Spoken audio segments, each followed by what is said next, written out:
Hello mga guys! Andito nga pala kami sa aming bahay kubo sa bundok.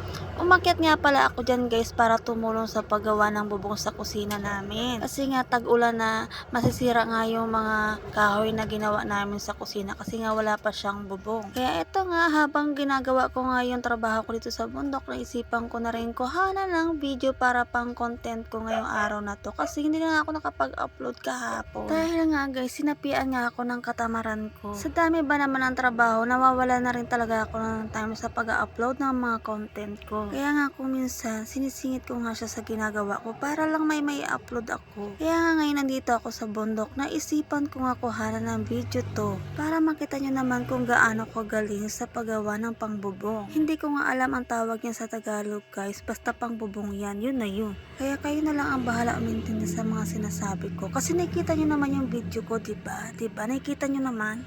At yun na nga, natapos ka na nga yung isa at kinukuha ko na nga yung partner niya kasi kailangan pagkapareho yung ikakabit sa bubong. Medyo masakit nga lang sa balakang guys, kaya palipat-lipat nga ako ng upuan ko kasi hindi nga komportable. Kaya ayan, pinatong ko na nga lang siya dyan sa binti ko.